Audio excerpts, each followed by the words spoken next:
मंडळी, finance with Nilesh या YouTube चॅनलच्या नवीन एपिसोडमध्ये आपलं सर्वांचं स्वागत. आज आपण बोलणार आहोत टेरिफ या विषयासंदर्भात. अमेरिकेचे राष्ट्राध्यक्ष डोनाल्ड ट्रम्प यांनी जे रेसिप्रोकल टेरिफ अनाऊन्स केलं आहे, त्यामुळे जो धुमाकूळ वर्ल्ड मार्केटमध्ये होतो आहे तो आपण सगळे पाहतोयच. हा सगळा गोंधळ समजून घेण्याअगोदर आपल्याला समजून घ्यावं लागेल टेरिफ म्हणजे नक्की काय. सरळ सोप्या भाषेमध्ये आपण बोलायला गेलो तर टेरिफ म्हणजे कर.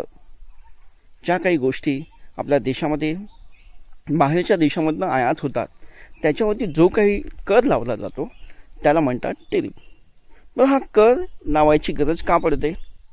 तर समजा आपल्या देशामध्ये काही वस्तू बनत आहेत, एखादी वस्तू बनते, त्याची किंमत आहे 100 रुपये आणि किंमत आहे इन द सेन्स त्याची सेलिंग प्राईज आहे 100 रुपये आणि बाहेरच्या देशामधून जी वस्तू येते ती मिळते 90 रुपयाला. तर किंमत स्वस्त कुठली आहे? जी 90 रुपयाची आहे ती वस्तू, बरोबर. मग लोक जी 90 रुपयाची वस्तू आहे त्याला प्रेफरन्स देतील आणि पर्यायाने आपली जी वस्तू आहे, आपल्या देशातील जी वस्तू बनते त्याची डिमांड कमी होईल. आणि एकदा आपल्या वस्तूची डिमांड कमी झाली की त्या रिलेटेड जी कंपनी आहे त्यांचा परफॉर्मन्स डाऊन होईल, ते जे रोजगार देत आहेत त्याच्यावरती इफेक्ट होईल आणि एकंदरीत आपल्या देशाला जो कर मिळतो त्याच्यावरती इम्पॅक्ट होईल. तर ह्या सगळ्या गोष्टींचा परिहार करायचा असेल तर आपल्याला जे सोल्युशन आहे ते म्हणजे टेरिफ.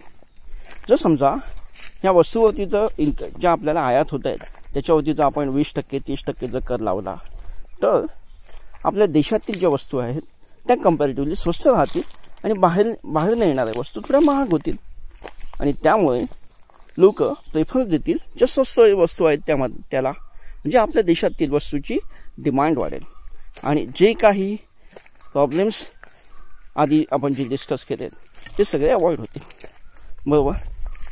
तर हाच त्याचा मेन एम आहे टेरिफचा. मग आता हे अमेरिकेच्या केसमध्ये नक्की काय होते असं की अमेरिका बाकीच्या देशामधून जे वस्तू येतात त्यांच्यावरती जे टेरिफ लावत आहे ते अगदी कमी प्रमाणात आहे. चायनामधून जे इम्पोर्ट होतं आहे, इंडियामधून जे इम्पोर्ट होतं आहे त्याला अगदी कमी प्रमाणामध्ये त्याने टेरिफ लावलेला आहे. पण अमेरिकाच्या गोष्टी एक्सपोर्ट करत आहे इंडियामध्ये किंवा चायनामध्ये, त्या गोष्टीवरती जो कर लागतो त्या देशामध्ये तो जास्त आहे. त्यामुळे अमेरिकेचं म्हणणं आहे आम्ही जर तुम्हाला कमी कर लावत असू तर तुम्ही पण आम्हाला कमी कर लावला पाहिजे. अगदी उलट भाषेमध्ये बोलायला गेलं, तुम्ही जर जास्त कर लावणार असाल आमच्या वस्तूवर तर आम्हीही तुमच्या वस्तूवरती जास्त कर लावणार. बरं, ह्या गोष्टीमुळे जे काही प्रॉब्लेम्स होत आहेत वर्ल्ड मार्केटमध्ये, जी इकॉनॉमी स्लो डाऊन वगैरे होतं आहे ते आता अमेरिकेला समजत नाही आहे का?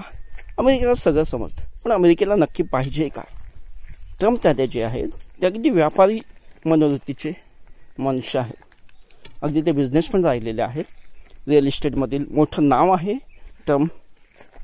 मुंबईमध्ये त्यांचा ट्रम्प टॉवर पण आहे, जो अगदी त्या काळी 2000च्या दशकामध्ये सगळ्यात मोठा टॉवर कन्सिडर केला गेला होता, ट्रम्प टॉवर मुंबईमध्ये. तर असे व्यापारी मनुष्याचे वृत्तीचे जे मनुष्य आहेत ते म्हणतात, म्हणजे त्यांना फक्त ती भीती घालायची टेरिफची, त्यांना ॲक्च्युअल टेरिफ लावायचं नाही. ते म्हणतात टेरिफची भीती घालून तुम्ही डिस्कशन टेबलवरती या आणि रिनिगोशिएट करा जो काही तुम्ही कर लावताय त्यावरती. बरं, हे होईल का? नक्कीच होईल. प्रत्येक देश एका पॉईंटनंतर नक्कीच डिस्कशन ह्या गोष्टीचा किंवा निगोसिएशन ह्या गोष्टीचा विचार करेल. बघू त्यामध्ये कोण पहिला नंबर लावतो आहे आणि आपल्या देशावरती लागलेला कर कमी करून घेण्यात यशस्वी होतो आहे. सध्या तरी त्यामध्ये आपले नरेंद्र मोदी पंतप्रधान जे आहेत ते आघाडीवरती दिसत आहेत आणि जी आपल्या हाती जी माहिती आली त्या बेसिसवरती जी ट्रेड निगोसिएशन चालू आहे अमेरिकेबरोबर ते अगदी शेवटच्या टप्प्यामध्ये आहे. अगदीच ते पुढच्या 10 दिवसामध्ये 15 दिवसामध्ये हे निगोसिएशन डिक्लेअर होईल आणि जे काही 26% टेरिफ लावलेला आहे तोही कॅन्सल होईल किंवा कमी होईल. तर आपण त्या दिवसाची वाट बघूया. तोपर्यंत टाटा, बाय बाय.